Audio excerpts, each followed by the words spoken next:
If you own, rent, or invest in Florida real estate, you need to hear this number, 310,000. That's how many Americans moved to Florida in a single year at the peak. The Census Bureau just confirmed that number has collapsed to 22,000. Florida now ranks behind Alabama for domestic migration.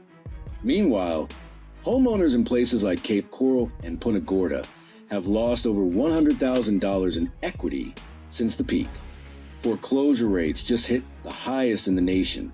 And even though Florida Realtors says the market is stabilizing, homes in some cities are sitting unsold for over 100 days, with sellers cutting prices just to get an offer. This correction is not hitting Florida equally.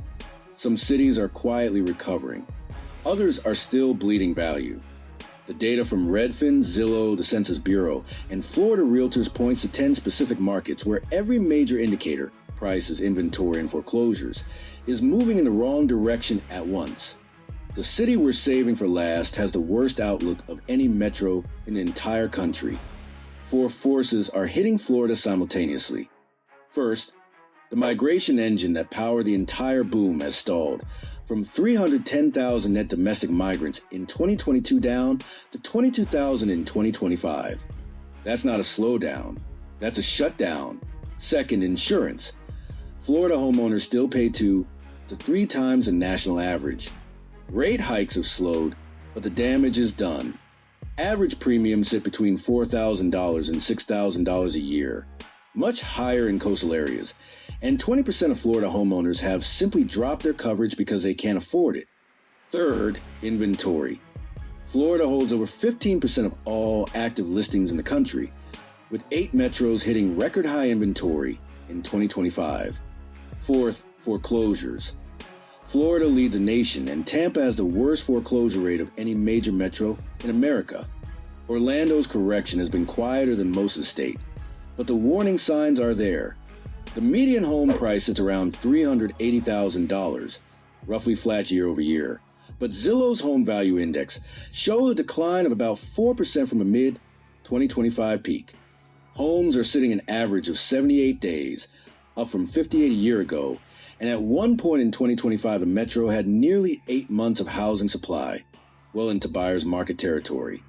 Orlando isn't in free fall, but if you bought at the top in 2024 and need to sell now, you're negotiating from a much weaker position than you were a year ago. Jacksonville was supposed to be the affordable alternative, until prices ran up too fast. The median sale price is around $282,000, down about 4.4% year over year, with homes taking 85 days to sell. But the bigger story is carrying costs. Property taxes in Jacksonville surged nearly 60% since 2019, an extra $84 a month most buyers didn't plan for. Layer on insurance premiums and the total cost of ownership is pushing working families out. Jacksonville also ranks among the top metros nationally for foreclosure filings, and Realtor.com projects another 1.4% price decline through 2026. Ocala was named the #1 U-Haul growth city in America for the 3rd consecutive time. People are still moving here, mostly retirees from Miami and Orlando seeking cheaper housing. But look closer. Homes that were selling in 37 days a year ago are now sitting for 73 days. Inventory surged over 66% year over year. And while Redfin shows prices up 4%, Zillow's home value index shows a slight decline, indicating gains are concentrated in certain neighborhoods, while others quietly soften. The gap between Ocala's headline story and what sellers are actually experiencing on the ground is widening, and that gap is where people lose money. Port St. Lucie became the go-to destination for people fleeing South Florida prices. The problem is it's no longer affordable either. The median home sits around $400,000 in a city where median household income is roughly $78,000. Inventory has hit record levels. Homes are sitting for over 86 days. Prices are trending down about 2% year over year. The city also has one of the highest rates of expected new listings relative to housing stock in the state, meaning more supply is about to hit an already saturated market. When insurance, taxes, and commute times are factored in, the value gap between Port St. Lucie and South Florida has narrowed to the point where buyers are asking, why am I paying this much to live here? Here's a stat that should stop you cold.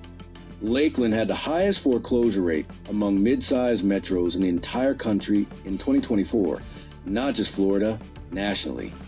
Roughly 1 in every 172 housing units had a foreclosure filing.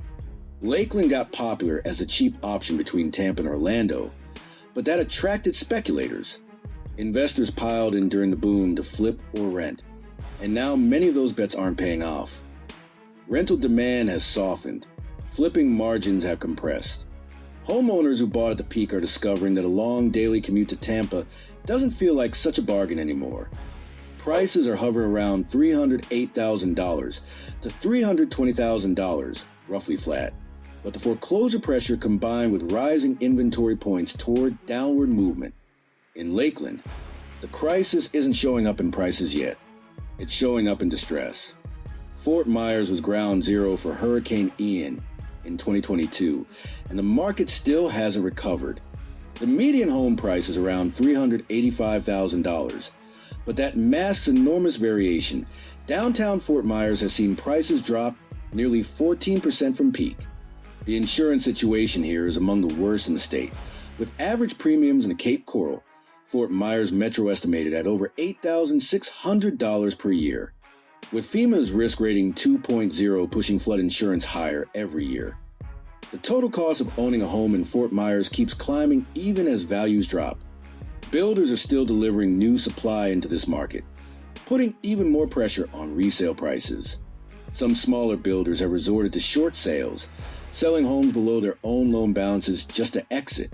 Realtor.com identified the Northport, Bradenton, Sarasota Metro as having the largest year-over-year decline in home values among all major U.S. metros, not just Florida, nationally. Northport specifically shows a Zillow decline of 9.3% year-over-year. Homes are sitting on the market for over 100 days. In Sarasota County, the condo market is in outright distress, with prices on townhomes and condos dropping by double digits amid 2025 and inventory reaching over 8 months of supply. The single-family side has held up better, with median prices around $457,000, but that's still down 6.6% year-over-year. The broader trend is driven by the same forces hitting all of Southwest Florida: insurance costs, hurricane exposure, and oversupply of pandemic-era inventory that sellers can't move at the prices they paid. Realtor.com forecasts another 8.9% decline in Northport through 2026. Miami's headline numbers have always been inflated by luxury sales and international cash buyers. Strip those away, and here's what you see. The city of Miami's median home price dropped over 10% year-over-year, according to Redfin's December 2025 data. Homes are sitting on the market for 110 days. In the condo market, it's worse. Miami-Dade had 14 months of condo inventory, and there were 251% more condo sellers than buyers in August 2025. For every one buyer, there are 3.5 sellers. Post-Surfside safety regulations are forcing older buildings into expensive structural inspections and reserve funding. HOA fees have exploded. Fannie Mae has blacklisted many older buildings from loan backing. Some top-tier Miami condos that traded at $1.39 million in 2022 are now pending at $950,000, a 32% decline.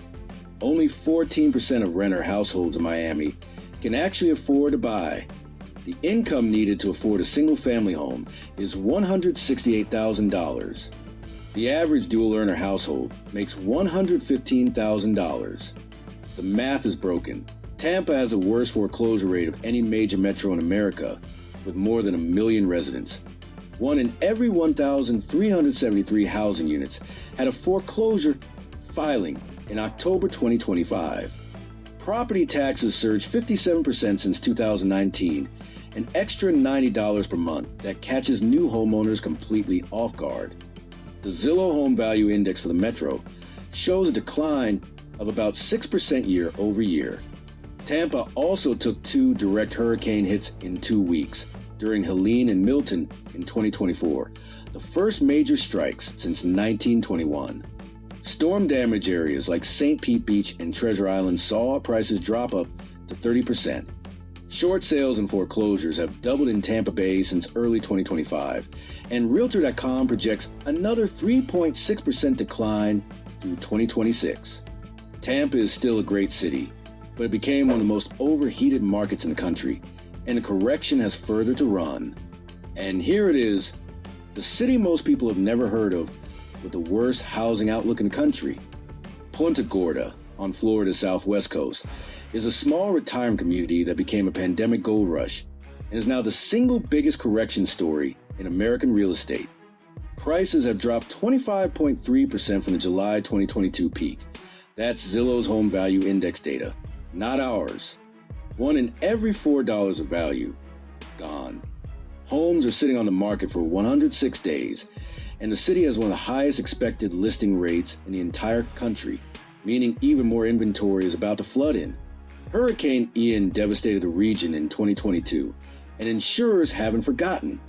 Premiums have made homeownership nearly impossible for anyone on a fixed income, which is most of the population here, because Punta Gorda is overwhelmingly retirees. When insurance costs $10,000 a year and your home value has dropped $100,000, the dream of affordable Florida retirement is over. Charlotte County saw foreclosure filings increase over 400% since early 2024.